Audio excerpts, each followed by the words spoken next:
नमस्कार मित्रों, एक बार फिर से आपका स्वागत है हॉकफीड न्यूज में। बड़ी खबर इस वक्त पश्चिम बंगाल से। पश्चिम बंगाल में ममता बनर्जी को मात देने के लिए अमित शाह ने चक्रव्यूह रच डाला है और इस चाल से ममता बनर्जी के होश उड़ गए हैं। आपको बता दूं कि गृह मंत्री अमित शाह को चाणक्य यूं ही नहीं कहा जाता, सियासत का चाणक्य उनको कहा जाता है और अब उनकी निगाहें पश्चिम बंगाल पर टिकी हैं। दरअसल पश्चिम बंगाल में इसी साल इलेक्शन होना है और आप किसे जीतते हुए देखना चाहते हैं ये मुझे कमेंट में जरूर बताइएगा। साथ ही साथ जय श्री राम जरूर लिखिएगा, क्योंकि आपको बता दूं कि ममता बनर्जी के कई ऐसे वीडियोस आए थे जिनमें जय श्री राम उनके सामने बोलो तो ममता बनर्जी खिसिया सी जाती हैं, बौखला सी जाती हैं। लेकिन हम जय श्री राम जरूर बोलेंगे, हम सनातनी हैं और हिंदुस्तान में अगर जय श्री राम नहीं बोलेंगे तो कहां बोलेंगे। तो जय श्री राम का नारा जरूर लगाएं। फिलहाल आपको बता दूं कि ममता के गढ़ में ममता को मात देने के लिए अमित शाह ने अब चक्रव्यूह रच डाला है और एक पूरी फौज तैयार हो चुकी है। दरअसल आपको बता दूं कि अगले साल होने वाले पश्चिम बंगाल के विधानसभा चुनावों के मद्देनजर बीजेपी ने अपने अभियान में युद्ध स्तर पर तेजी लाते हुए केंद्रीय मंत्रियों, एक उप मुख्यमंत्री और कई केंद्रीय नेताओं को विभिन्न मोर्चों पर तैनात कर दिया है और उन्हें 6 से 7 संसदीय क्षेत्रों की जिम्मेदारी सौंप दी गई है। ऐसी खबरें हमारे सामने आ रही हैं। आपको बता दूं कि बीजेपी की यह खासियत है कि बीजेपी कोई भी इलेक्शन हो, चाहे वो पंचायत स्तर का इलेक्शन हो, निकाय चुनाव हो, एमएलसी के चुनाव हो या फिर विधानसभा के चुनाव या लोकसभा के चुनाव, हर चुनावों को बीजेपी बेहद सीरियस तरीके से लेती है और इस बार जो बीजेपी की निगाहें हैं वो पश्चिम बंगाल पर हैं। दरअसल पश्चिम बंगाल में ममता बनर्जी का शासनकाल लगातार जारी है और आपको बता दूं कि लेफ्ट के गढ़ में मात देकर ममता बनर्जी सत्ता तक पहुंची थी। लेकिन इस वक्त पश्चिम बंगाल में जो हालात हैं वो बेहद, मैं कह सकता हूं कि बेहद अराजक हालात बन चुके हैं। लगातार बीजेपी कार्यकर्ताओं की हत्या की खबरें आती रहती हैं। हाल ही में जेपी नड्डा जो कि बीजेपी के राष्ट्रीय अध्यक्ष हैं, उनकी गाड़ी पर हमले की खबरें आई।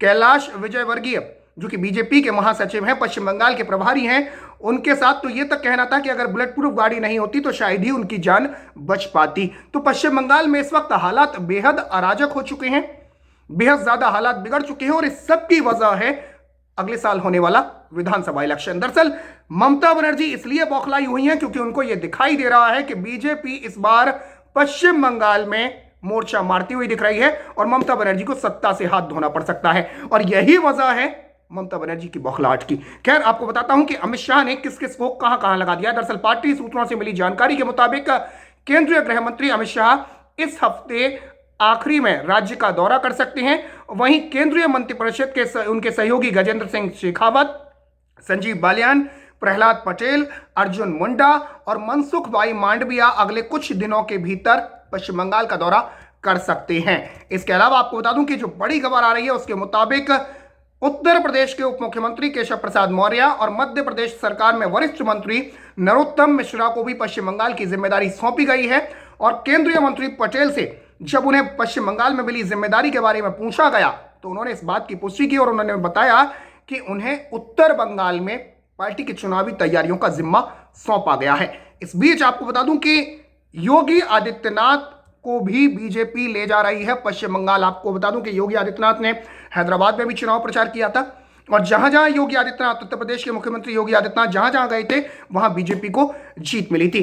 अब पश्चिम बंगाल के किले को फतेह करने के लिए बीजेपी ने खास रणनीति तैयार कर ली है और पार्टी ने आने वाले विधानसभा चुनावों के मद्देनजर अपना प्लान तैयार कर लिया है, जहां 7 प्रमुख नेताओं को ममता बनर्जी के गढ़ में सेंध लगाने की जिम्मेदारी सौंपी गई है। वहीं यूपी की भूमिका इसमें सबसे खास होने वाली है। उत्तर प्रदेश के मुख्यमंत्री योगी आदित्यनाथ पर एक बार फिर बीजेपी अपना दांव खेलने जा रही है। बिहार में योगी की रैलियों से हुए बंपर फायदे के बाद फिर एक बार पश्चिम बंगाल में योगी आदित्यनाथ स्टार प्रचारक के तौर पर दिखाई दे सकते हैं।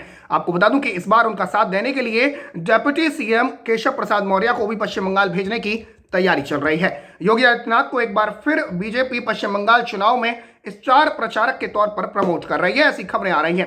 केंद्रीय नेताओं के साथ साथ सीएम योगी आदित्यनाथ को भी बंपर रैलियां और पश्चिम बंगाल में ममता बनर्जी के लिए ये रैलियां सिरदर्द बनने वाली हैं। आपको बता दूं कि उत्तर प्रदेश के बीजेपी के संगठन मंत्री सुनील बंसल को भी इस चुनाव में अहम जिम्मेदारी दी गई है और उनका भी पश्चिम बंगाल दौरा लगातार हो रहा है। डिप्टी सीएम केशव प्रसाद मौर्य को भी 19 और 20 दिसंबर को पश्चिम बंगाल चुनावों के मद्देनजर भेजा जा रहा है और इसके अलावा यूपी बीजेपी के उन कार्यकर्ताओं की भी तलाश हो रही है जिनका उपयोग पश्चिम बंगाल के चुनावों में किया जा सके। आपको बता दूं कि अच्छी संख्या में यूपी बीजेपी के कार्यकर्ताओं को पश्चिम बंगाल में ड्यूटी लगने वाली है और इनके जरिए पार्टी का उद्देश्य हिंदी भाषी जो वोटर्स हैं उनको साधना होगा। दरअसल बीजेपी केंद्र की स्पेशल टीम पहले ही बन चुकी है जो बंगाल चुनाव में ममता बनर्जी की कमजोरियों को तलाश कर उसके मुताबिक रणनीति तैयार करेंगे। संजीव बालियान, गजेंद्र शेखावत, अर्जुन मुंडा, मनसुख मंडाविया, केशव प्रसाद मौर्य, प्रधान सिंह पटेल और नरोत्तम मिश्रा इसमें शामिल हैं। ये सभी नेता अपने अपने स्तर पर राज्य में पार्टी को मजबूत करेंगे और केंद्रीय नेताओं में से प्रत्येक को 6 लोकसभा सीटों का प्रभार दिया जाएगा। आपको बता दें कि पश्चिम बंगाल में कुल 42 लोकसभा सीटें हैं और इस बार 2019 के लोकसभा चुनावों में बीजेपी ने सभी को चौंकाते हुए 18 सीटों पर जीत दर्ज की थी। निश्चित तौर पर यह ममता बनर्जी के लिए बेहद चौंका देने वाली खबर थी और यही एक वजह मुझे नजर आ रही है क्योंकि जिस तरीके से 18 लोकसभा सीटों पर जीत दर्ज करी थी और अगर उसको विधानसभा वाइज में निकाल दूं तो बीजेपी 200 के आंकड़े तक जाती हुई दिखाई दे रही है और ममता बनर्जी को इसी बात से दरअसल चिढ़ लगती हुई दिखाई दे रही है। ममता बनर्जी इसी बात को लेकर बौखलाहट में। आपको बता दूं कि 42 लोकसभा सीटों को कवर करने के लिए 7 नेताओं को मैदान में उतारा गया है और ये सभी नेता अपनी सीटों पर पार्टी को मजबूत करने के लिए काम करेंगे। दरअसल आला कमान को लगता है कि केंद्रीय नेता स्थानीय नेताओं और पार्टी कार्यकर्ताओं के साथ बेहतर संवाद बना पाएंगे और उनके मोर्चा संभालने से कार्यकर्ताओं के जोश में इजाफा होगा।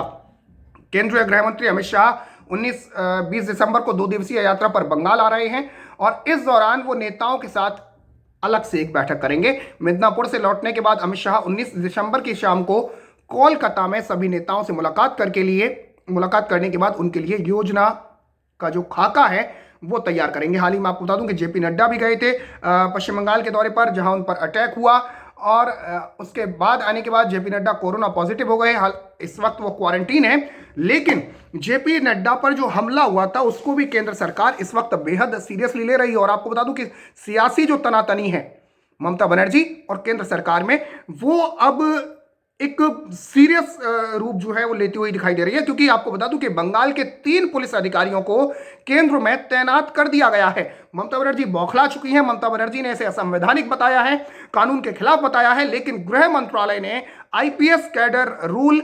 6/1 के तहत यह कार्रवाई की है। इसके तहत डॉक्टर भोलानाथ पांडे को 4 साल के लिए बीपीआरडी में एसपी के पद पर तैनात किया गया है। प्रवीण कुमार त्रिपाठी को एसएसबी में डीआईजी के पद पर 5 साल के लिए भेजा गया है और राजीव मिश्रा को आईटीबीपी में 5 साल के लिए आईजी के पद पर भेजा गया है। गृह मंत्रालय ने बीजेपी अध्यक्ष जेपी नड्डा के काफिले पर पथराव के मामले में अधिकारियों को केंद्र में तैनात करने पर बंगाल के गृह सचिव और डीजीपी को चिट्ठी लिखकर इसकी जानकारी भी दे दी है। तो भले ममता बनर्जी ये कहें कि ये असंवैधानिक है, लेकिन इसका भी तोड़ निकाला गया और सीधे सीधे मैंने आपको बताया कि एक रूल के तहत आईपीएस कैडर रूल 6/1 के तहत ये कार्रवाई की गई है। आपको बता दूं कि बंगाल सरकार ने इन अधिकारियों को केंद्रीय डेपुटेशन पर भेजने से मना कर दिया था।